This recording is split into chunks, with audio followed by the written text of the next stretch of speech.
Hey guys, Professor Bill, Comic Book University, and Justice League issue number 12, Drowned Earth Part 3. All right, this is the preamble to the conclusion. All right, the Aquaman Justice League book, one shot. We had the Justice League Aquaman book that kicked off this, and that's one of the things that DC's been doing now. They'll switch the titles back and forth, the beginning and the end, Alpha and Omega. Yeah, anyway. So the Aquaman Justice League one shot will be the finality to this story. This is the penultimate issue. Okay. And for the sake of conversation, this is actually a really fun quest in the game. Like a whole bunch of stuff. Really fun. Plays off the recent Aquaman stories. Okay. So let's get into who made this comic. I have to look in advance who did this. James Tynion IV actually did this issue. James Tynion IV. Everybody's telling me that's how you pronounce his name. I should have asked. I'm such a dumbass. Fraser Irving and Bruno Redondo on art. Irving and Sonny Rowe did the colors. Tom Napolitano did the letters. Jorge Jimenez and Alejandro Sanchez did the cover. Sounds like a Lady Gaga song to me, just saying.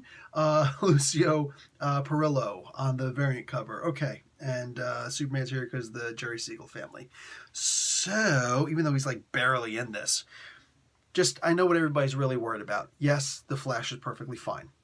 They show the left side of his face here. He's just about to turn, then all of a sudden, they're able to save the day. I'm not telling you how they saved the day, but they are able to save the day. The art in this is fantastic. If you remember, Aquaman actually got stabbed in this one. They're going to show this at some point in here. They show that... Okay, F it. Anyway, in the previous issue, they showed that Aquaman got stabbed by the Trident of Life from Poseidon. Well, he's back. He gets better. He X-Men gets better. Seriously, like that. And if you want to find out the whole way of how that happened, that's not even a problem, brah.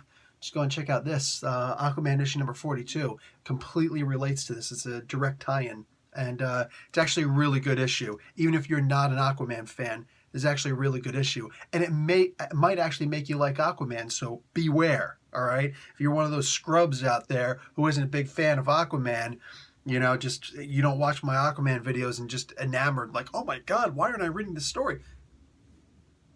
So, anyway, we learn a whole lot about Arion in here and a whole bunch of crew. Look, I don't profess to be like the expert on Aquaman. There are dozens and dozens, all right, maybe even 100, possibly even hundreds of people who know Aquaman better than I do, all right?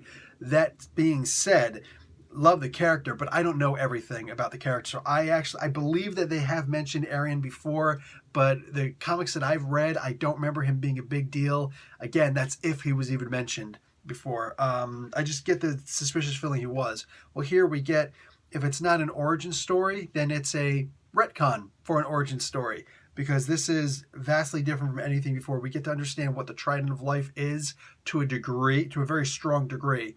We get to understand what the conch shell is, the key of Arion. We get to understand all of that. We get to understand the legend and the legacy that is Arion and how it was misinterpreted. Dude, the Graveyard of the Gods actually gets destroyed in here, and Scott Snyder said that Poseidon was going to be killed. Well, he actually wasn't killed, because I'm sitting there wondering, like, what the hell is going on? How are they facing Poseidon if he was killed? Well, it turns out he wasn't killed. But spoiler, while my hand is up, there's a spoiler. Mother Fathead dies in this one. Okay, we're good now. So, anyway,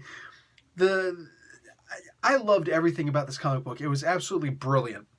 From beginning to end, every single page, it was so expertly done. Just, wow, this was a solid issue of a comic book. Let me say this, though. The part that I'm not going to say the part that I liked the best, but I think the part that a lot of you guys are going to like the best may very well be this part, where we knew that he was going to get himself a battle suit if we were watching some of the things that Scott Snyder was saying on other people's YouTube channels. He hasn't elevated to Comic Book University yet. All right, he's not ready to sit down with the professor yet. And honestly, like, I don't really want to give spoils anyway. So yeah, just go ahead and spoil your stuff on the other channels. I actually just want to talk to you about you. But all that being said, what do you call it? This was actually pretty good. I was kind of hoping for more. The way that it ended felt a little like, really, I was hoping for more, but realistically, Batman is actually in an old. I'm glad he wasn't in the Justice Buster. That would have broken my heart, because I don't want to see him in armors. I'm just not interested in Batman being in these armors and kicking butt. Like, he's not Tony Stark. It's like I said in my This Week in Comics. Batman is not Tony Stark. He's not Iron Man. Okay, he shouldn't be copying off of Iron Man. Batman isn't freaking Moon Knight. He isn't Daredevil. He isn't Black Panther. He's none of those characters. Those characters, in many ways, are bites off of Batman. Batman doesn't emulate people. People emulate Batman. All right? Other characters emulate Batman. You could say that he emulates the Shadow and the Lone Ranger and Zorro. I'm fine with that because it's true.